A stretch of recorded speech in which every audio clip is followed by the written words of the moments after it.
సంగారెడ్డిలో 500 పడకలతో ప్రభుత్వ ఆసుపత్రి ఏర్పాటు చేయాలని మాజీ ఎమ్మెల్యే జగ్గారెడ్డి చేసిన విన్నపానికి మంత్రి దామోదర్ రాజనరసింహ సానుకూలంగా స్పందించారు. మంజూరు చేస్తున్నట్టుగా ప్రకటించారు మంత్రి దామోదర. ఈ నెలాఖరు లేదా వచ్చే నెల మొదటి వారంలో శంకుస్థాపన పనులు ఏర్పాటు చేస్తున్నట్టు తెలిపారు. సంగారెడ్డి ప్రభుత్వ ఆసుపత్రిలో సిటీ స్కాన్, ఎంఆర్ఐ స్కానింగ్ ఏర్పాటు చేస్తామని తెలిపారు. అనంతరం మెడికల్ కళాశాలలో మహాత్ముడి విగ్రహానికి పూలమాల వేశారు మంత్రి దామోదర్ రాజనరసింహ. ఈ కార్యక్రమంలో వారితో పాటు మాజీ MLA Jaggareddy, TGIIC chairperson Nirmala Jaggareddy, collector Valluri Kranti తదితరులు పాల్గొన్నారు.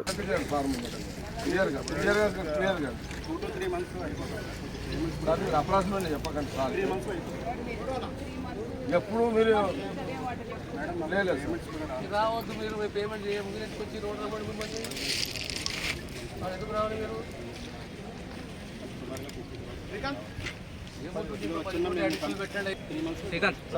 కలిసినా పోనీ వస్తలేమని కలిసినా మీరు కలవాలి కదా, తప్పు మీది కదా.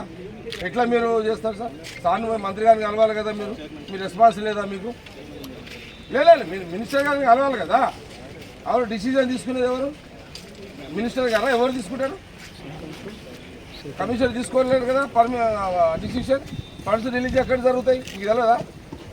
మీరు ఎంత పెద్ద కాలేజ్కి మినిస్టర్ గారు 8 నెలలు అయింది వచ్చి, మీరు ఇప్పటిదాకా కలవకుండా ఫండ్స్ ఉన్నాయని మంత్రి గారిని కలిసి క్లియర్ చేసుకోకుండా మీరు పెండింగ్ పెట్టి మీరు ఇంకెన్ని నెలలు పెడతారు? మీరు ఇట్లా నాకు ఇప్పుడు సార్ ముందు కమిట్ కండి. ఇప్పుడు మీరు లేదు సార్తో ఇనాగ్రేషన్ ఎప్పుడన్నా నాకు కావాలి. ఇప్పుడు మీరు డెడ్ లైన్ క్లియర్ మినిస్టర్ గారి ముందు. మరిన్ని అప్డేట్స్ కోసం మా ఛానల్ని సబ్స్క్రైబ్ చేయండి.